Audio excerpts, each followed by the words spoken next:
As the scale of AI models continues to grow, we're confronted with new challenges in applying responsible AI principles to these models.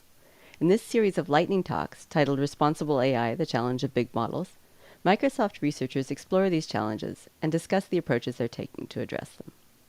In his lightning talk, Jiayuan Yi explores the ethical risks involved in natural language generation and the negative impact they can have. He describes some of the challenges in tackling these risks and the practical methods Microsoft researchers are applying to solve them.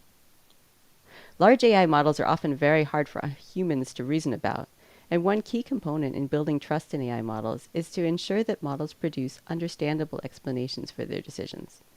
In her talk, Zhiqing Wang explains how she and her team had been working to develop a framework and methods for building explainable deep models. Finally, we'll hear from Mihaela Vorvorano, a director of UX research and education for Ether, Microsoft's initiative for AI ethics effects in engineering and research. In her talk, Mihaela explains why it's important for companies to build a maturity model for responsible AI. She outlines the processes involved and discusses the benefit they and their customers stand to gain by doing so. To get us started, Fangzhao Wu describes the concepts behind federated learning and illustrates how it can be used to protect privacy when training large models.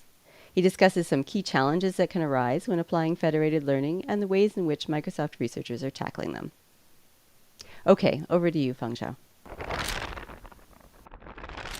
Hello, everyone. I'm Fangzhao Wu at Microsoft Research Area.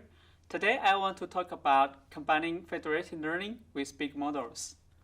Big models like BERT and GPT have achieved big success in many tasks, such as text understanding and generation. Big models have been applied to many real-world applications, such as search engine and recommender system. The training of big models, either pretraining or fine-tuning, relies on big data, which is collected from many users and stored in a centralized way. The big centralized data has big privacy risk and concern. Considering the privacy problem of collecting big data, it is natural to think whether we can train models without collecting data. A promising answer to this question is federated learning. It is a famous privacy-preserving machine learning framework which collects model updates rather than raw data from user devices. Since model updates usually only encode task-specific knowledge, they contain much less private information than the raw data.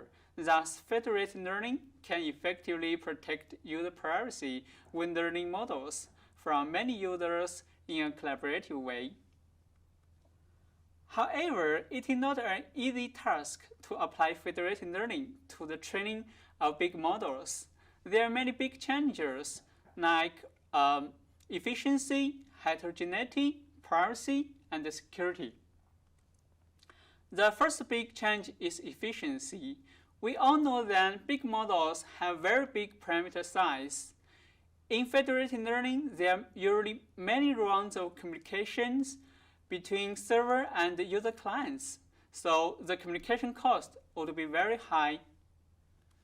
In addition, the training of big models is very expensive and usually needs powerful hardware.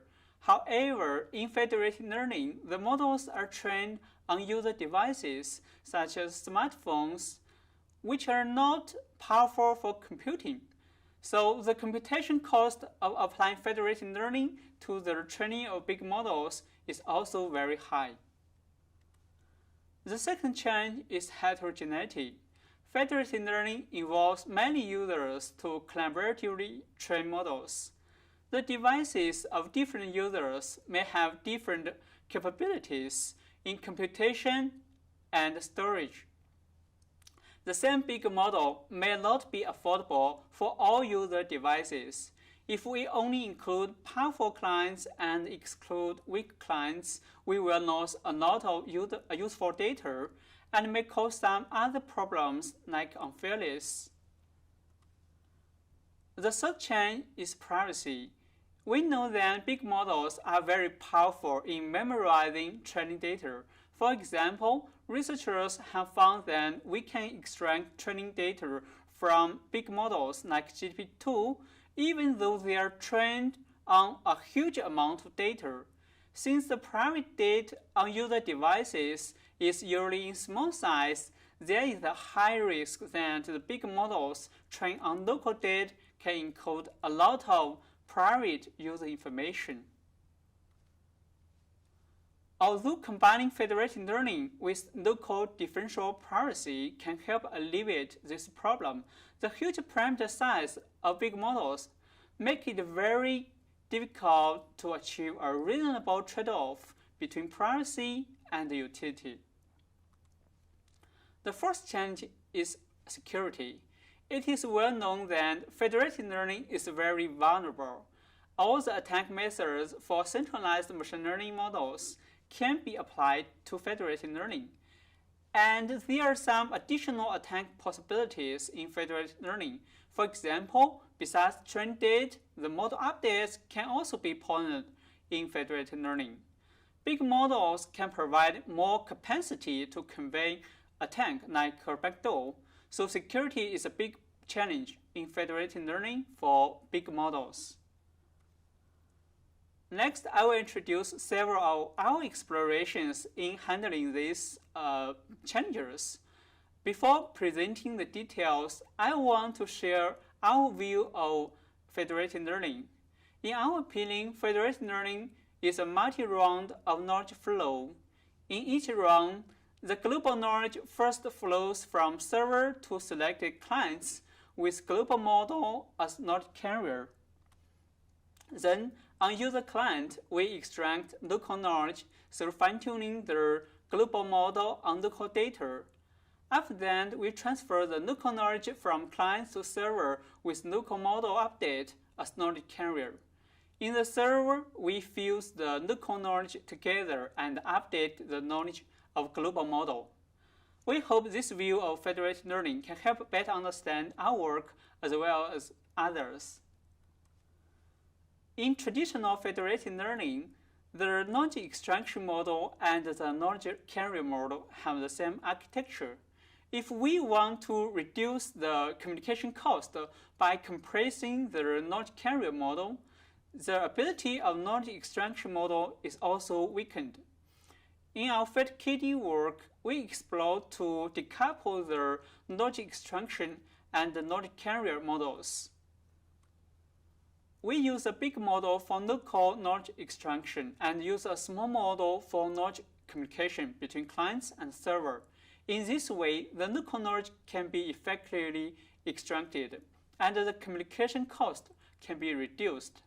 We also propose a mature knowledge distillation method to transfer the local knowledge from knowledge extractor model to knowledge carrier model, and to transfer the global knowledge from the knowledge carrier model to the knowledge extract model.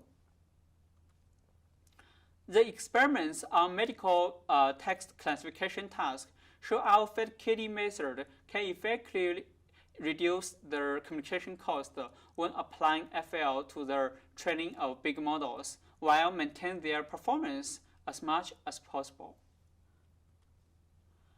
In the standard federated learning, the models for knowledge extraction on different clients are of the same size. However, due to the device heterogeneity, the same big model may not be affordable for all users. Excluding the weak clients will lead to data loss and unfairness problems. In our inclusive FL work, we explore to include all clients into federated learning and assign different sizes of models to different users based on their device capability. The bottom layers of these size heterogeneous models are shared, which can help effectively fuse the knowledge among them. The experiments on the NLP benchmark dataset GLUE show our inclusive FL method can achieve better performance because it can include all available users. In addition, inclusive FL can collaboratively learn big models on devices with heterogeneous capabilities via adaptively affordable models and effective knowledge fusion rather than simply a small model that fit all clients. In summary, in this talk, we discuss about the challenges of applying federated learning to the training of big models, such as communication and computation efficiency, device heterogeneity, privacy protection, and model security. In fact, there are more challenges beyond them. For example, training big models is very expensive, and we need effective incentive mechanism to encourage users to participate in federated learning. In addition, big models may easily encode bias in data and may be unfair to some users. We sincerely hope researchers from different fields like machine learning, system, communication, privacy, security, and social science can work together to handle these challenges and make federated learning more efficient, effective, and trustworthy for big models. Thank you. Hello everyone, I'm Xiaoyan Yi from Microsoft Research Asia, and today I'm happy to introduce our practical and unified algorithm framework for asynchronous natural language generation.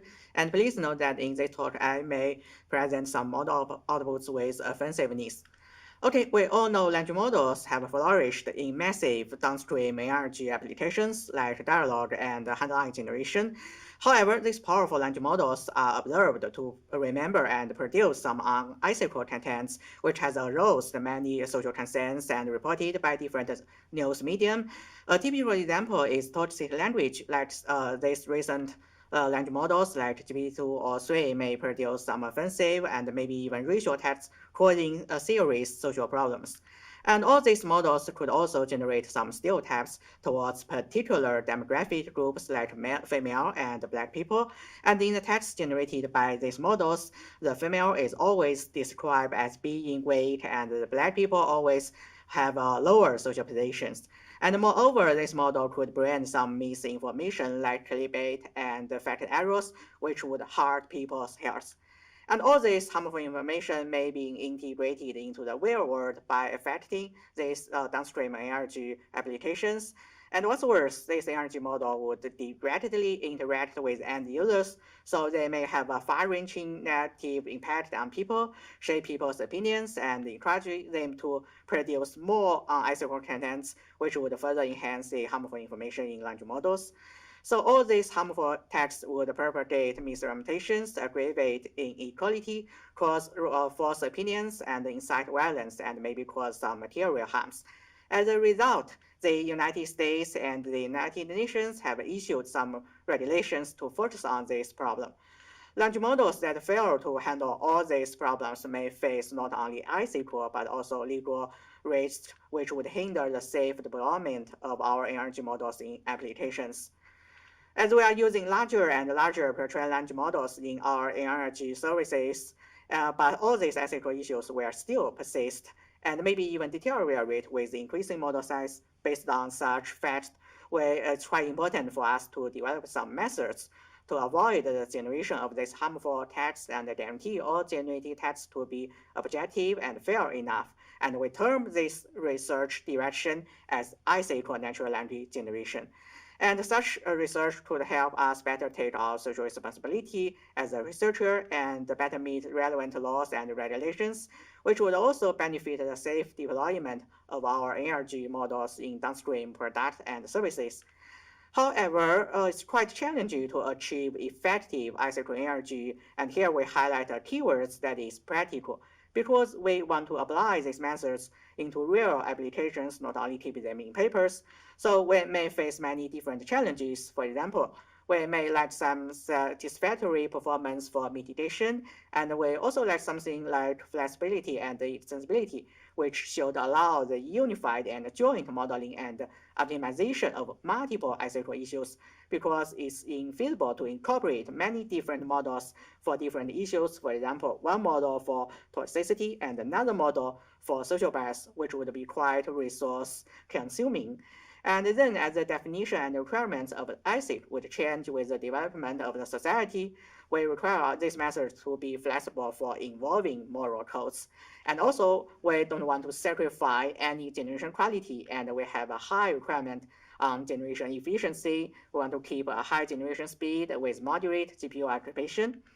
For all these challenges, existing methods fall into three different paradigms. The first one is domain adaptation training, and the second one is realization training, which means this model may use additional training data or additional loss to remove the sensitive information in the model. They're effective, but they also need additional carefully created training data or designed loss, which would be too expensive for large pre-trained language models.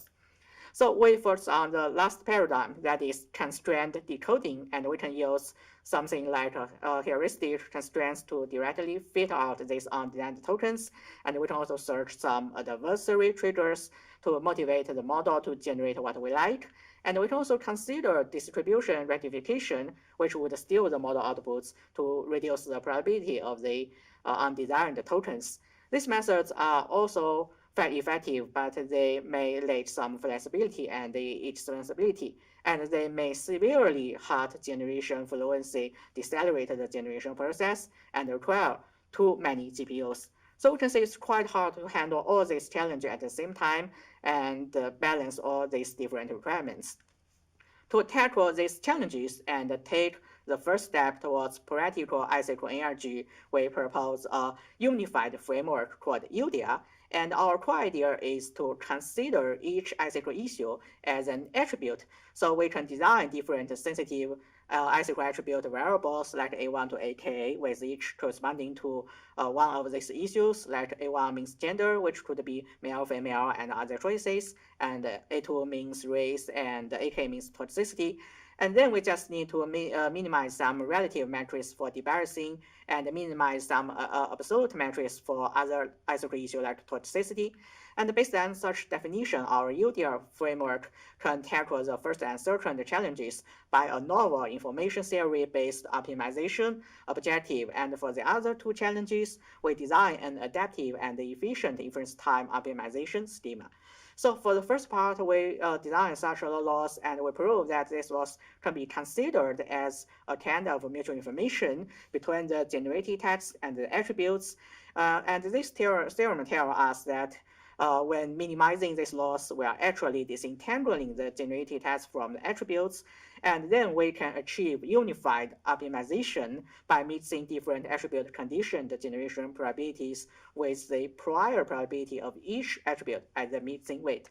For example, the original language models may assign too much probability mass to the male-related contents and ignore the female-related one, and then we can set 50% of the probability mass to the female, and we can mix them together to equalize the generation probability towards different genders like male and female, and thus we can mitigate gender bias.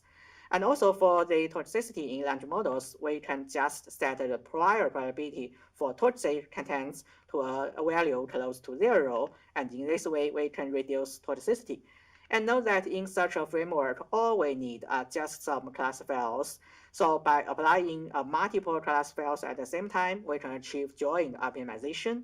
And for new or change the ethical requirements, we just need to construct some new class files, which makes our framework highly extensible. And for the second part, we want to answer the following three questions.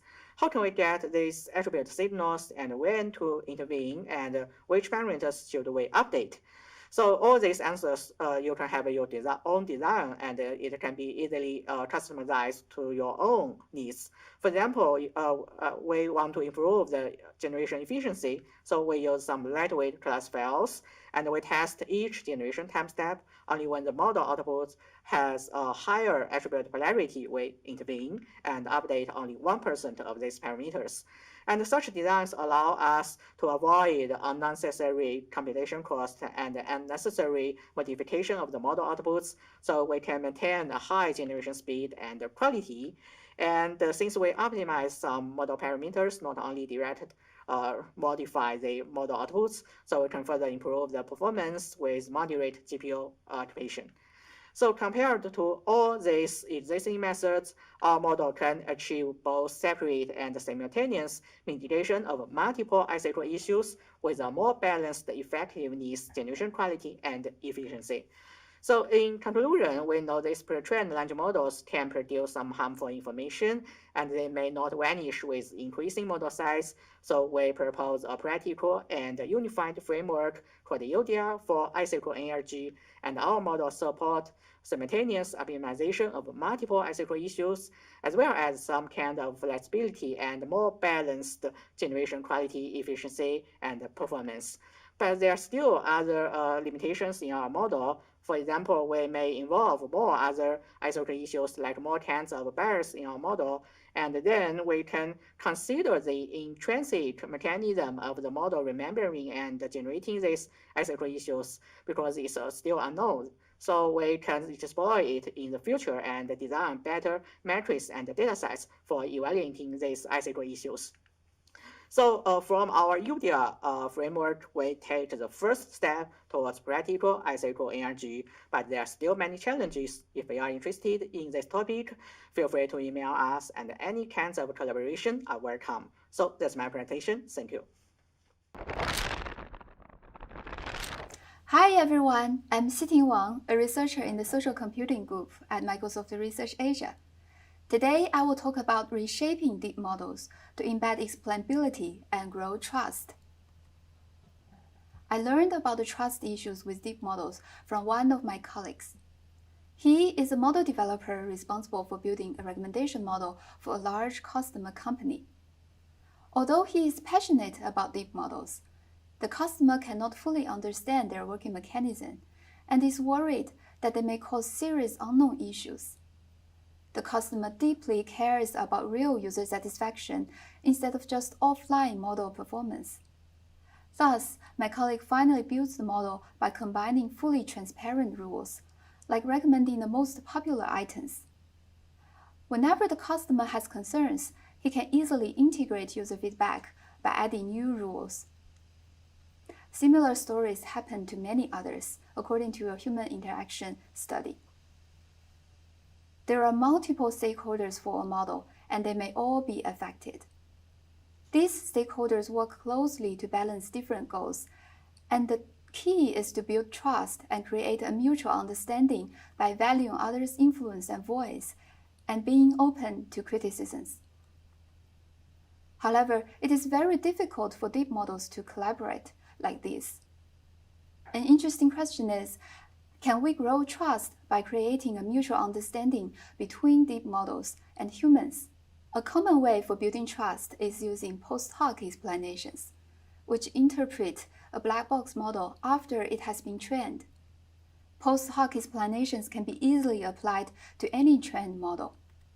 However, users may find it difficult to trust explanations, as they are always an approximation of the model. Otherwise, they can just replace the black box model. So there is a general uneasiness of practitioners in using these explanations. It is also difficult to integrate user feedback into the black box model. We need to think about indirect methods like refining the datasets, which requires model retraining and has no guarantee for satisfying user needs. We can see that the explainability of black box models is inherently limited. To ensure a close collaboration, both humans and models should make effort to improve. So we propose a method called Sailor. Sailor is short for self-explaining with logic rule reasoning. Self-explaining means that given the black box model, we reshape the model and upgrade it to a version that can give explanations by itself. This lays the foundation for close human-model collaboration. The explanations can faithfully reveal the model working mechanism since they are given by the model itself instead of approximated by using another method. The embedded explanations also provide a handle for integrating user feedback. However, self-explaining is not enough to ensure mutual understanding. Without further constraints, the explanations are only from the model's perspective and are not mapped to decisions that are reasonable for humans. For example, we may see explanations like, the input text contains the word is and an, so it has positive sentiment. This leads to low human precision. We define human precision as whether the explanation naturally leads to the output prediction according to human perception. An example with low human precision is and an leads to positive sentiment. And an example with high human precision is awesome leads to positive sentiment. Our user study shows that existing methods have low human precision. For example, for more than 30% of the explanations generated by SENN, humans cannot correctly guess the model prediction. We solve this issue with logic rule reasoning. Logic rules consist of basic units like words and logical connectives, such as AND. They are very close to human decision logic and are widely used for making predictions. They make achieving high human precision possible. Asking humans to define each rule requires large efforts and may introduce human bias. Thus, we only ask humans to define the form of the rule, like telling the model that the basic units are words and the logical connectives are AND or AND OR. Then the deep model is used to automatically select rules that lead to high accuracy and human precision. Specifically, Saylor takes a black box model as an input, which maps an input instance like this sentence into its embedding, and then makes prediction based on the embedding. We replace the last prediction layer in the deep model with an antecedent generator. The antecedent is the first part of the rule that specifies the condition for applying the rule. By replacing the prediction layer with the antecedent generator, the model maps the input embedding to an explanation instead of the prediction. The antecedent generator then selects the first part of the rule from all possible candidates. Each candidate here is one that satisfies the human given form. After selecting the antecedent, we get the model prediction by using a consequent estimator. Specifically, we first find all training instances that satisfy the antecedent alpha. For example, getting all instances that contain the words awesome and tasty. Then we check their labels and find that 90% of the instances have positive sentiment. So the consequent is positive sentiment with a probability of 90%. This is directly used as the model prediction. We optimize the model by using the cross-entropy loss, so that it automatically finds the rule that will distinguish positive and negative samples. For example, the model will choose the rule awesome and good rather than is and an, because awesome and good can much better distinguish positive and negative samples. Rules selected in this way not only lead to correct prediction, but also naturally has high human precision. This is verified by our user study. We find that on the adult dataset, Saylor has 5 times more probability to be selected as the best explanation by humans, compared with other post hoc and self-explanations. Moreover, our prediction performance is comparable with the black box model, which shows that the discrimination power of deep models is not sacrificed after embedding explainability in this way. We also carefully design each part of the model so that it can be trained efficiently in a differentiable way with widely used deep learning modules. Training Saylor is only slightly slower than training the original black box model. For BERT-based, Saylor requires 16% more training time. This number becomes smaller as deep models grow larger. Our method also has some additional advantages.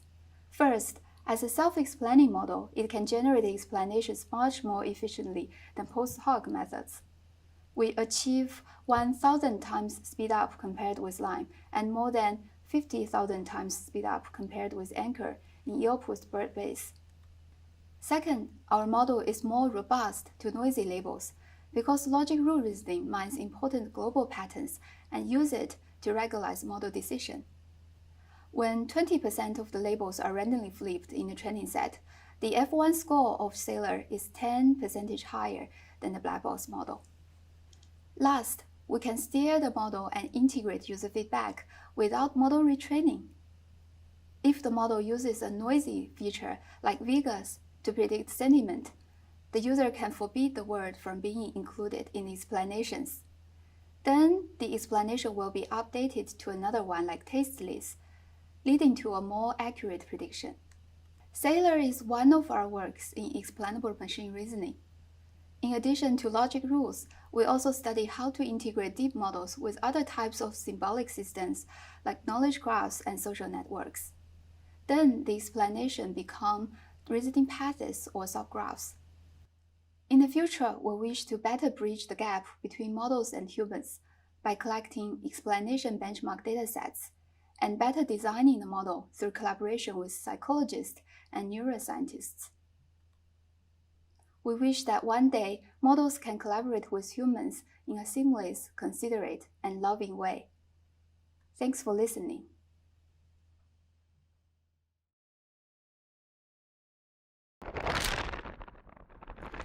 Hi everyone, I'm excited to be presenting to you today our work on building a maturity model for responsible AI. My name is Mihaela Vorvoranu. I lead UX research and responsible AI education in Ether at Microsoft. Before we get started, it's my pleasure to introduce to you the amazing team that's been working on this project. We started with these phenomenal 3 interns that worked under my and Dr. Amy Hager's supervision with valuable help from Samir Passi. So today, very quickly, I will be explaining a little bit about maturity models and why build a maturity model for responsible AI. We'll be going over the methods and then showing selected high-level findings from the research. A maturity model, typically speaking, looks something like a table where you have dimensions which are likely to influence the maturity of a phenomenon you're interested in. And each dimension usually has multiple levels ranging from less to more mature. It was the goal of this project to identify which dimensions impact maturity of responsible AI practice for companies, and to identify for each dimension what the levels, less mature to more mature, might look like. Our intention in building a maturity model for responsible AI was first to begin to organize the growing body of knowledge, practices, and guidance, and even tools that have been emerging in this space into one framework that can provide a map to this newly emergent territory. The audience for a responsible AI maturity model would be the leadership of companies, teams, and individuals that can use the maturity model to identify where they are and where they could go next. This is intended to be used as a guide, a map, an opportunity for growth, and not necessarily as an evaluation or a scorecard. Now, how to go about building a maturity model is another story. We wanted to be very systematic and very rigorous in our approach. So we took a 4-phase approach. In the first phase, this is top-down, informed by the existing literature on responsible AI and on maturity models. And through that, we drafted what we thought could be dimensions of this maturity model, which informed the questions for our interviews in phase 2. In phase 2, we wanted to take a bottom-up approach that would be informed by on-the-ground practices. And we conducted interviews with 47 responsible AI consultants, practitioners, and experts to explore and refine these dimensions and begin to understand what less and more mature looks like on each dimension.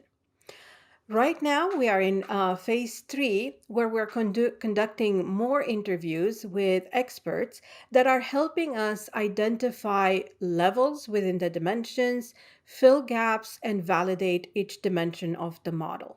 What's going to come next after we deploy the maturity model is to actually use it to see how helpful it might be to companies looking to mature their practice of responsible AI. So I'm going to show you some highlighted findings from our research, starting with the idea of RAI practice. What we were really interested in was really to see what does it look like when you look at fairness, at reliability and safety and other transparency, explainability, things like that. What does it look like when you do that in a more or less mature way? However, our participants didn't really want to talk about that. What they really wanted to talk about was more things that had to do with organizational values, cultural values, and how people work together. So, one of the main high level findings across the entire, the entire maturity model is that RAI practice is deeply intertwined with culture, with resources, with priorities, and collaboration. Even though we split the data up into these three main categories, there's a lot of interdependencies going on among them. The second major finding that I would like to highlight is starting with the bottom level, which is that of organizational foundations. Organizational foundations are needed to support mature RAI practice, and they require both intangibles and tangibles. And so, intangibles like cultural values, valuing RAI, leadership buy in are super, super important. However, they are not sufficient unless they are backed up by tangible investments, priorities, and resources. As you can see on the right hand side, those are the key dimensions within organizational foundations: prioritizing RAI, having some sort of governance, and building the organizational capacity by providing resources, training, access to knowledge, as well as tooling for RAI.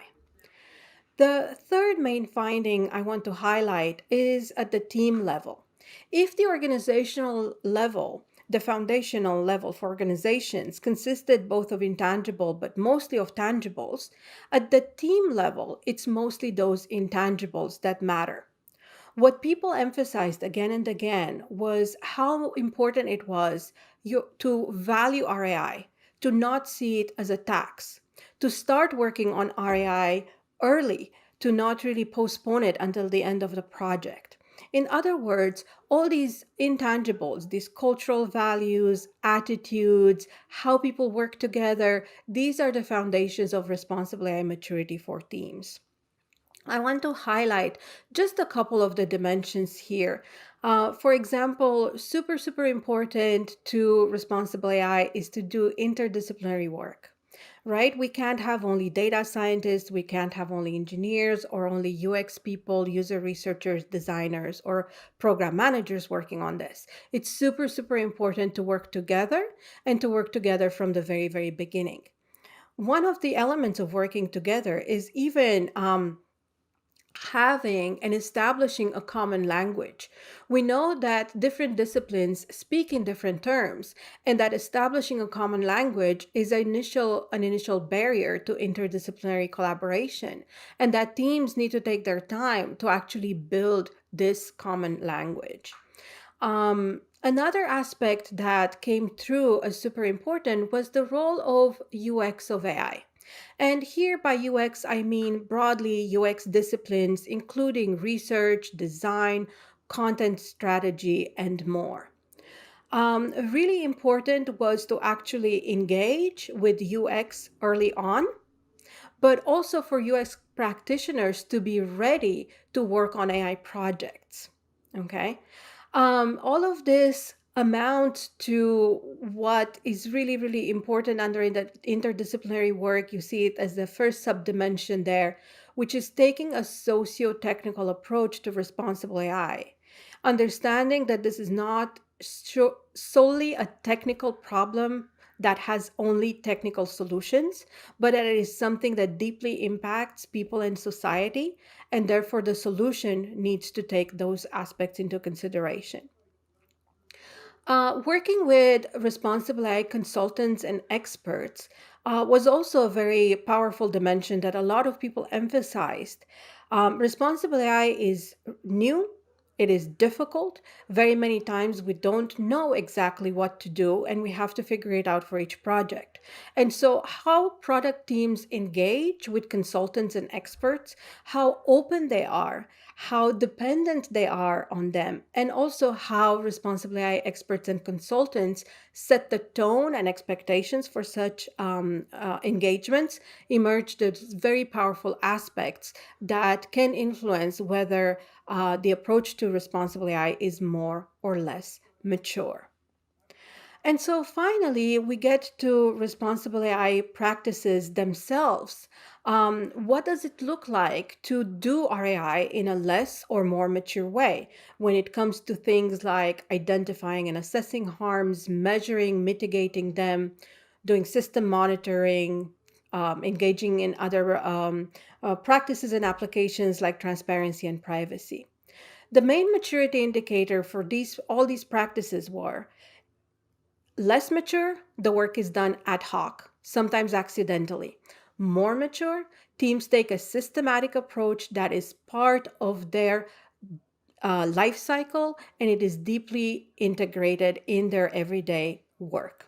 So, with that, I'm going to close and leave us to think about next steps. We are looking forward to releasing this maturity model soon, and the actual details with the dimensions and how to conduct an assessment. And we're hoping that this is going to help advance the practice of responsible AI. Thank you so much for listening to this presentation, and I hope we stay in touch.